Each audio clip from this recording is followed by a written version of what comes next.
always say that I'm obsessed with them and all that. You guys are obsessed with them, not me. Beat them.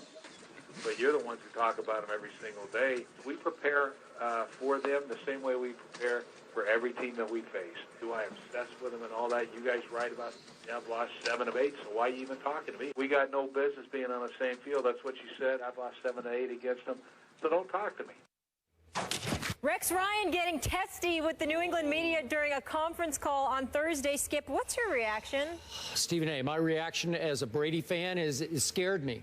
I thought that was real. I thought that was Rex at his best. Rex at his scariest to me, again, as a Patriot supporter, is not showman Rex, carnival barker, look at me Rex. It's angry Rex, and that was legit anger there. And I'm going to tell you, I'll preface what's going to happen Monday night in Foxborough by telling you the scariest game to me left on the schedule is not at Denver, it's not at Jets, it's not even at Dolphins, that last game. It's this one on Monday night in Foxborough, because I think the team built the best with the right attitude and the right quarterback to upend Tom Brady and company, and their 16-0 pursuit will be this team and this coach in this mindset. That's fair enough, but I think one of the things you're missing, Skip, is that anger that Rex Ryan feels inside of him. You know, he's a bit delusional or trying to give off, delusions of grandeur when he talks about how he's not really paying attention, to the fact that, he's treating them like any other team. They're not any other team to him. They're a team within his division that has dominated him since he has been a head coach in the NFL. They've beaten him 8 of the last 9 times. They keep winning division titles at his expense. And he came into the NFL as a head coach talking about how he's not here to kiss Bill Belichick's ring. Yep. And everybody remembered that. So it's those kind of statements that have come back to haunt him, because he's had no choice but to kiss the ring, because since Rex Ryan has been a head coach, the Patriots have been to 2 Super Bowls and have won 1. And they keep winning the division every year, where that's not the case for him. So they're not only successful, but they're successful on his watch, within his division. Yep. And all the bluster and bloviating has amounted to nothing. And nobody highlights the ineptitude of Rex Ryan, better than Bill Belichick and the Patriots. I hear you, but the one coach who has tormented Tom Brady over the years the most is clearly Rex Ryan. Now, he did bloviate ahead of the game early this year at Buffalo, and he got it stuffed right back in his face by one of the great Brady regular season performances of his entire career. But it was 40-32. Tyrod scored 32, some of them late. But Tyrod, I don't think he's afraid of Tom Brady in his own way. That's true. But they were down 37-13 before New England got a little lackadaisical. But 3 of those TDs, half of those total yards are from players that can't go. Julian Edelman, Dean Lewis. So we will see. Bingo. See you guys on Monday. Have a great weekend. Seahawks OC Darrell Bevell was very critical of Russell Wilson's performance in the Seahawks' 39-32 loss to the Cardinals. Here's what he said to Seattle Sports Radio KJR about one of the plays. We had full progression, kind of across the board for that one. We had a chance for Tyler Lockett. We had a chance for Doug Baldwin. And basically, Russell said he just missed it. Bevell also singled out other plays where Wilson struggled during the same interview. Skip, what's going on here? Stephen A., shocking criticism from the offensive coordinator of the franchise quarterback. So I'm going to give you my armchair psychiatrist theory here. Strictly from a distance, okay? I don't have any inside info. I'm just sitting back trying to read the tea leaves up in Seattle, and this is what I read. As you know, the one thing you do not do in the National Football League as a head coach or a coordinator is publicly criticize your starting quarterback, your franchise quarterback.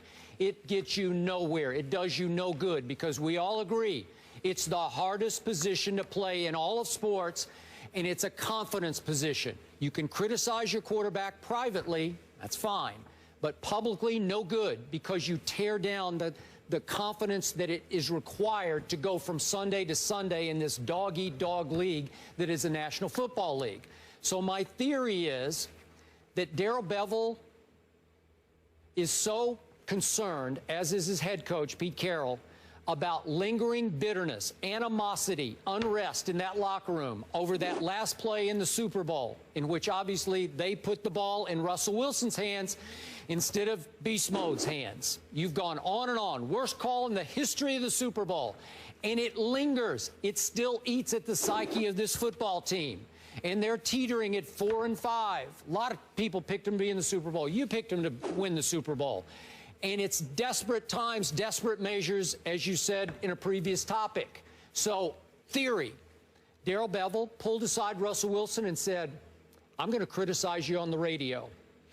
I'm going to go after you on the radio because I need to send a message to this team. You are not above criticism because you deserve some criticism for what happened Sunday night against our arch division rival. We blew that game. Maybe he even told Russell. Obviously, some of that is on the defense, but a lot of it's on you.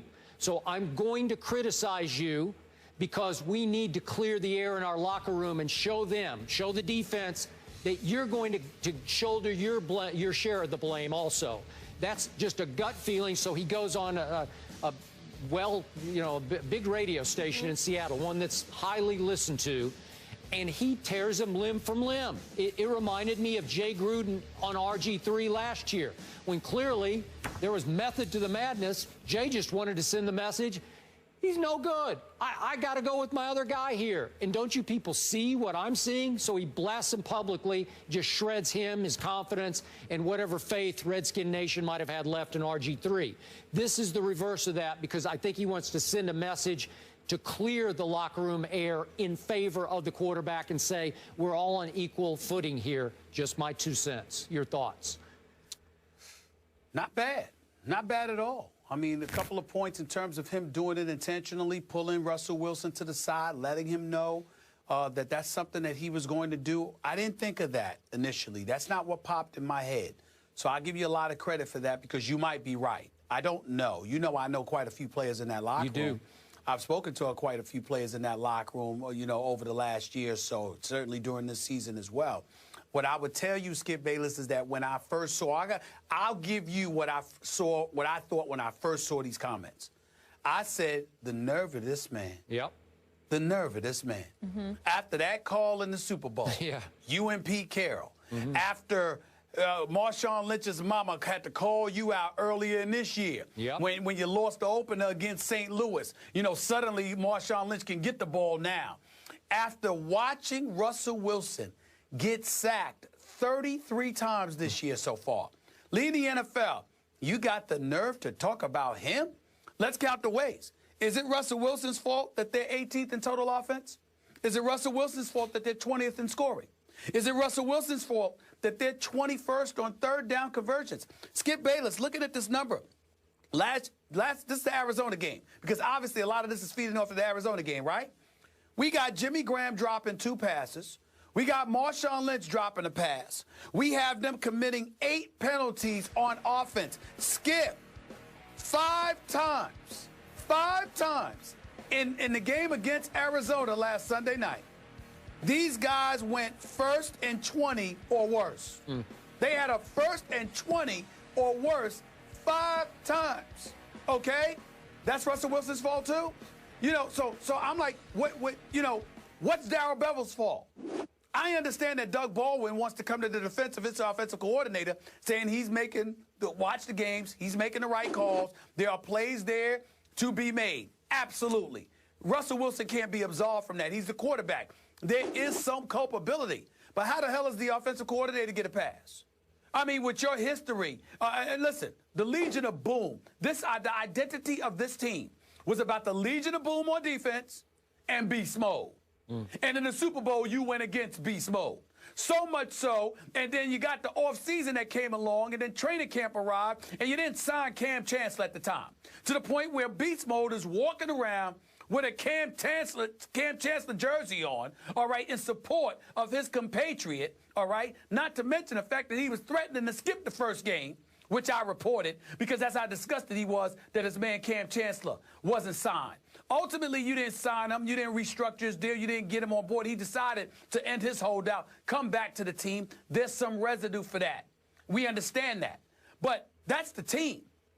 That ain't no excuse for the offense to be struggling the way they was. Whether it's Rawls or beast mode, you got Jimmy Graham added to this offense already. And you still looking like this with these penalties, this level of inconsistency. And not only that, Russell Wilson having minimal protection. You know what I saw against Arizona, Skip Bayless? I saw Russell Wilson running for his life half the time because he wasn't getting the level of protection that he needs and that he deserves. To me, that's on the offensive coordinator, too. So if you want to blame and point the finger at Russell Wilson, you might have a point with some plays, but there is no question. The vast onus of it all falls on the shoulder of an offensive coordinator who, as far as I'm concerned, has gotten too much of a pass. The only person that's been willing to call him out is Marshawn Lynch's mama. And that's it. And by the way, she wasn't wrong.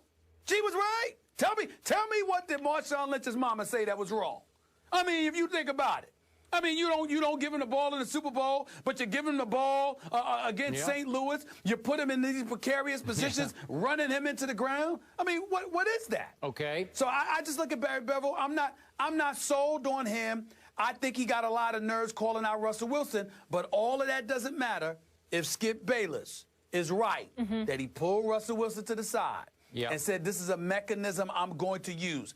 I won't say anything then, but that's the only excuse he has for calling Russell Wilson out like this. If he gave him that heads up. And if you're right. If he gave him that heads up. If there's no hidden agenda here except Darrell Bevell protecting Darrell Bevell, this man, he's not just on a hot seat. It's on fire. Yeah. He's not going to last much longer. Yeah, I'm with you. That's right. Burning up there in the Pacific Northwest. All right, moving on. Will Peyton Manning step back on the field this year? Right now, he's out of the lineup and uninvolved as the Broncos prep for Chi-Town. Can Brock Osweiler get Denver back on track?